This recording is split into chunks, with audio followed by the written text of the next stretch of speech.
whenever you can have your emotional leader of your team be the quarterback, you got a chance to win a lot of games, a lot of games. This is the edge that Tom Brady has always had over Peyton Manning.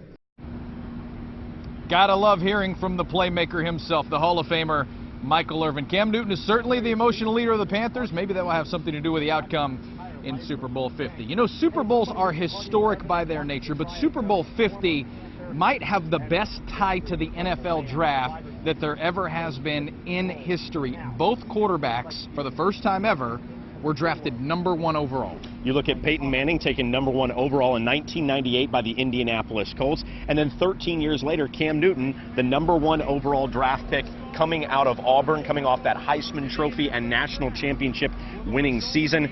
Certainly, these franchises take risks when they draft these guys, because we've seen before, and Peyton Manning is the perfect example of a guy that he was taken #1, Ryan Leaf was taken #2.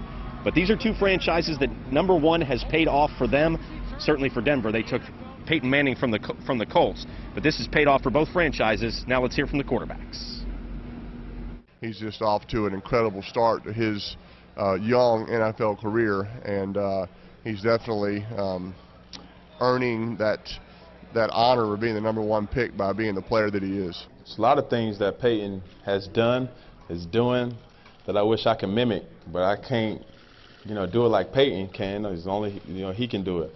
But I try to translate not only things I learned from him or have, saw him do, but, other quarterbacks in this league, and I try to apply it to my own.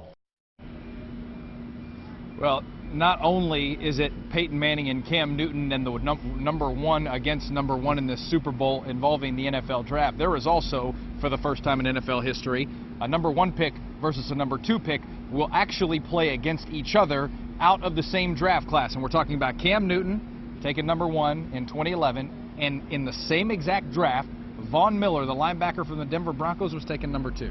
And when we spoke to Peyton Manning about sort of this general topic, he's always quick to point out, Peyton Manning doesn't play Tom Brady, Peyton Manning doesn't play Cam Newton. In this case, Cam Newton is squaring off against Von Miller, and he was one of the players that he said he is the most concerned with, and for good reason. We saw what Von Miller did in the playoff game against the New England Patriots. There is a mutual respect here, and Von Miller maybe still a little upset that he wasn't taken #1 overall in the 2011 draft. I feel like just like everybody else in the 2011 draft, they felt like they should have been drafted #1 too. 1 and 2 is only 30 seconds apart, so it's not really a huge difference. We both had pretty good careers up until this point. We got an opportunity to go out there and play this Sunday. When I go back and I look at the 2011 draft class, it was a lot of special guys there, man, and I'm just happy to be drafted so high. When you look at the J.J. Watts, Von Miller, Julio Jones, A.J. Green, sheesh, that's crazy. It is crazy, because if you look at the 2011 draft, especially the top of the first round, it is an absolute goldmine. And the NFL draft is a bit of a guessing game. You can put these guys through all the drills you want. You can talk to them as much as you want. You don't know until they play on Sundays. These guys can play on Sunday. Well, there's no doubt, and this is probably the best top of a draft that there ever has been. So Cam Newton taken #1, Von Miller #2 to Denver. The Bills got a great defensive player in Marcel Darius at #3. Let's go down the list. Every one of these guys could possibly be a Hall of Famer. A.J. Green, the wide receiver out of Georgia, went 4th. Patrick Peterson went to Arizona at #5. The Falcons traded up to grab Julio Jones at #6. Maybe the best player in this draft went #11. Texans defensive end J.J. Watt. He's already won the NFL's Defensive Player of the Year award a couple of times. The 2011 NFL draft definitely will go down as one of the best NFL draft classes in history. All right, coming up, we chat with a sports reporter who was at the Super Bowl the first time the Carolina Panthers were there.